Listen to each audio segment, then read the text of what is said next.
Le 6 juillet. En attendant que Jésus parle, je vais parler pour éclaircir certains points.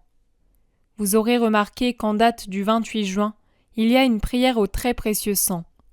Cependant, si Jésus se plaint qu'on ne vénère pas assez son sang, il n'impose pas impérieusement qu'on fasse connaître cette prière. Alors qu'il ne m'a laissé aucun répit tant que je ne vous ai pas envoyé celle du 4 juin en réparation à Jésus dans le sacrement. Jésus me laisse entendre qu'il faut dire cette prière souvent et personnellement. Il me l'a fait dire avec la phrase qu'il a dictée. Je regrette de désobéir au censeur ecclésiastique. Mais entre lui et le maître, je choisis le maître. Même si je voulais en faire autrement, je ne le pourrais pas. Je regrette aussi d'avoir à dire que je ne connais pas celui qui a écrit cette prière. Aussi je le connais, mais il se cache derrière l'anonymat. Il nous donne une formule parfaite dans sa concision, complète, telle que lui seul pouvait la faire. Il nous demande de la dire et c'est tout. Si bien que je dis à ceux qui sont loin d'ici qu'elle a été écrite par une infirme. Écrite, ce mot a un sens très large. Je peux écrire la Divine Comédie si je m'y mets avec patience, mais ce n'est sûrement pas moi qui l'ai composée. C'est la même chose maintenant. C'est moi qui l'ai écrite et lui qui l'a composée. Mais aux voisins qui pourraient demander où se trouve cette infirme, je dis « Je ne sais pas qui a écrit cette prière ». Si je disais « C'est moi qui l'ai écrite », j'en aurais injustement des louanges. Si je révélais qui me l'a dictée, les gens penseraient de deux façons différentes.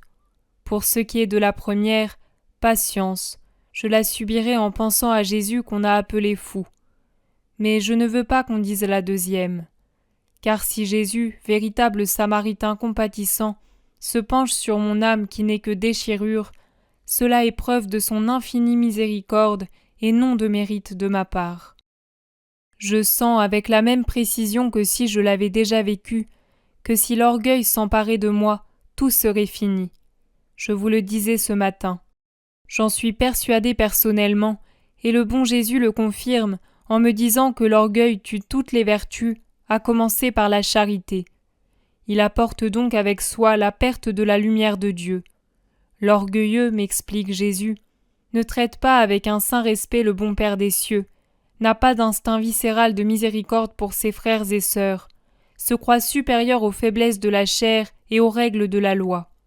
Il pêche donc sans cesse, et par le même péché qui causa la ruine de Lucifer d'abord, d'Adam et de sa progéniture ensuite. Mais par-dessus tout, il tue la charité. Il détruit donc l'union avec Dieu. À propos de charité, je vous prie d'insister chaleureusement sur cette question auprès des sœurs de l'hôpital. Il est compréhensible et excusable qu'elles soient fatiguées, débordées, énervées, appelées de tous côtés comme elles le sont par les malades exigeants et souvent ingrats. Mais elles portent la livrée de la charité active et de la plus sainte des activités. Elles ont entre les mains des âmes qui souffrent dans des corps souffrants, des âmes qui parfois rencontrent le visage de Dieu dans ses servantes, justement dans les couloirs de l'hôpital, des âmes qui sont peut-être sur le point de se retrouver face à face avec le Dieu éternel pour le jugement particulier. Oh, quelle est grande la responsabilité de celui qui soigne un malade! Il peut, par sa façon d'agir, empêcher le contact, la rencontre entre deux êtres qui se cherchaient, du moins pour ce qui est de l'un d'eux, sans se trouver. La douleur est souvent une chaîne, une étincelle, un aimant entre Dieu et sa créature. Mais quand, et d'autant plus que la créature ne connaît pas son Dieu, il faut savoir exploiter le moyen, la maladie, avec une charité infinie pour obtenir que l'âme aille là où Jésus l'attire, sur son cœur aimable, au lieu de fuir, scandalisée, choquée, sceptique, car elle voit qu'une servante de Dieu est un bouquet d'orties au lieu d'être un bouquet velouté de violettes. D'autres malades peuvent être des catholiques tièdes. Mais comment pourront-ils s'embraser s'ils sont entourés de cœurs qui, sous l'insigne de la croix enflammée, sont glacés comme la chair morte? Remettre des âmes à Jésus, prendre ces pauvres âmes que la vie jette sur les douloureuses plages d'un hôpital comme autant de naufragés blessés et désespérés, et les recueillir avec amour, les soigner, les calmer, leur insuffler les 3 sublimes vertus théologales et les très douces vertus cardinales, les conduire à la lumière. Faire en sorte que dans la vie, si elle surmonte la maladie, ou dans la mort si l'heure du trépas est venue, elle quitte l'hôpital ou la vie avec dans l'âme, allumée par la compatissante sœur infirmière, la lumière qui ne meurt pas. Si être marraine au baptême est une grande responsabilité, quelle n'est pas la responsabilité des marraines de la douleur et de la mort? J'ai été infirmière, je sais et je compatis, mais tous ne l'ont pas été. Pourquoi scandaliser, susciter les cancans, blesser les âmes, les fermer à l'heure où elles devraient plus que jamais rester ouvertes parce qu'on les frappe d'anti-charité? Pardonnez-moi, et que les sœurs me pardonnent. Mais par pitié pour celles qui devront répondre au juge éternel d'elles-mêmes et des âmes soignées, par pitié pour ceux qui souffrent dans leur corps et ont tant besoin de lumière dans l'âme, je vous en prie, insistez sur la charité qui fait de nous des servantes empressées, comme disait notre devise d'infirmière samaritaine. De la charité viennent à l'infirmière la patience, le calme, le sourire, si utiles auprès de ceux qui souffrent et si héroïques. Tout vient en cette vie et le baiser du Christ dans l'autre, parfois même dans celle-ci, ce baiser qui est le passeport pour le royaume de Dieu. En ce qui concerne votre malade, infirme depuis 14 ans, je prierai pour elle en souffrant. Je serai heureuse si ma douleur lui obtient la vision de notre divin et doux Jésus. Elle est sourde et muette. Fût-elle aveugle aussi, Jésus pourrait toujours briller dans ses ténèbres et parler à ses tympans éteints. Il suffirait qu'il se révèle un instant. Après, on ne peut plus sortir de son sillage de lumière. Je prierai beaucoup pour cette paralysée dans les membres, comme je prie pour les autres âmes que vous dirigez et qui sont plus ou moins alourdies dans l'esprit. Oh, je voudrais souffrir beaucoup pour monter vers Dieu, traînant derrière moi, comme un vol d'ange, une véritable tribu d'âmes. Je n'ai pas peur de souffrir trop, parce que je souffre pour faire plaisir à Jésus. Merci de la surprise vraiment inattendue. Dimanche, j'avais fait un véritable sacrifice en repoussant la tentation d'acheter un livre, La vie de Jean-Marie Vianney, qu'on m'avait donné à lire.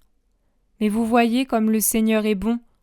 Lorsque je contemple sa divine bonté, j'en ai les larmes aux yeux, car dans tout ce que je reçois, je vois Jésus. C'est la main de Jésus qui me donne ceci ou cela. C'est une sensation si vive que je dis d'abord merci à Jésus, et ensuite à la personne compatissante qui, inspirée par Jésus, donne un réconfort à la pauvre Maria. Jésus se tient comme un écran entre moi et le monde, et je le vois se superposer à tout et à tous. Merci donc, mon Père, d'avoir suivi l'inspiration de Jésus et de m'avoir... Jésus commence à parler et je me tais. Jésus dit: Ce fut un soulagement pour ma mère de voir que j'avais cessé de souffrir dans la chair, mais ce ne fut pas l'allégresse. Elle voyait que la chair du Fils ne souffrait plus, elle savait que l'horreur du déicide matériel était terminée. Mais la femme pleine de grâce avait aussi la connaissance des siècles à venir où d'innombrables humains continueraient de blesser spirituellement son Fils, et elle était seule. Le déicide ne s'est pas terminé sur le Golgotha à l'heure de ma mort. Il se répète chaque fois qu'un de ceux que j'ai rachetés tue son âme, profane le temple vivant de son esprit, soulève son esprit sacrilège à blasphémer contre moi, non seulement par ses propos obscènes, mais par ces 1000 modes de vie actuels, toujours plus contraires à ma loi, et qui neutralisent toujours plus les mérites incalculables de ma passion et de ma mort. Marie, la sublime corédemptrice, ne cesse de souffrir comme je ne cesse moi-même de le faire. Dans la gloire intangible des cieux, nous souffrons pour ceux qui nous renient et nous offensent. Marie est l'Éternelle accouchée qui vous donne le jour avec une douleur incomparable, car elle sait que cette douleur n'engendre pas des bienheureux pour le ciel, mais pour la majorité, des damnés pour l'enfer. Elle sait qu'elle engendre des créatures mortes ou destinées à mourir sous peu. Mortes, car mon sang ne réussit pas à pénétrer dans certaines âmes, comme si elles étaient faites d'un jaspe très dur. Elles se tuent dès leur plus jeune âge. Ou destinées à mourir sous peu, c'est-à-dire celles qui, après une ombre de vitalité chrétienne, succombent à leur propre inertie que rien ne parvient à secouer. Marie peut-elle ne pas souffrir de voir périr ces créatures qui ont coûté le sang du Fils, le sang versé pour tous et qui n'est utile qu'à un si petit nombre? Quand le temps cessera d'exister, alors Marie cessera de souffrir, car le nombre des bienheureux sera complet. Elle aura engendré, avec d'inénarrables douleurs, le corps qui ne meurt pas, dont son premier-né est la tête. Si vous considérez cela, vous comprendrez sans doute que la douleur de Marie fut la douleur suprême. Vous comprendrez que, grande dans sa conception immaculée, grande dans sa glorieuse Assomption, Marie fut très grande dans le cycle de ma passion, c'est-à-dire du soir de la dernière scène à l'aube de la résurrection. Alors, elle fut en ordre et en puissance, le second Christ, et pendant que le ciel s'obscurcissait sur la tragédie accomplie et que le voile du temple se déchirait, nos cœurs se déchiraient d'une égale blessure en voyant le nombre incommensurable de ceux pour qui la passion fut inutile. Tout était accompli en cette heure du sacrifice matériel. Tout restait à commencer par rapport au cheminement des peuples dans le sillage de l'Église, dans la matrice de la Vierge Mère, pour donner le jour aux habitants de la Jérusalem qui ne meurent pas. Et pour commencer avec l'empreinte de la croix que doit porter tout ce qui est fait pour le ciel, cela commença dans la douleur de la solitude. C'était l'heure des ténèbres, les cieux fermés, l'Éternel absent, le Fils dans la mort. Marie commençait seule sa deuxième conception mystique.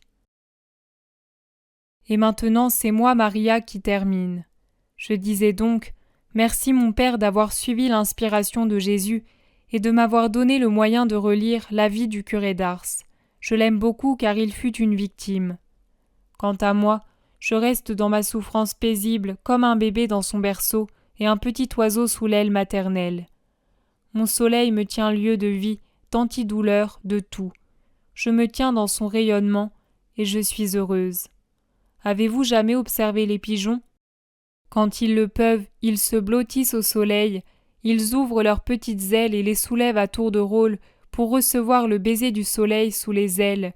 Ils lèvent la tête et avec une satisfaction manifeste, je dirais presque une béatitude animale, ils regardent le soleil d'or. Ils sont heureux de s'y réchauffer et on ignore comment ils puissent résister si longtemps sous ce rayon de feu qui descend sur eux perpendiculairement de l'astre.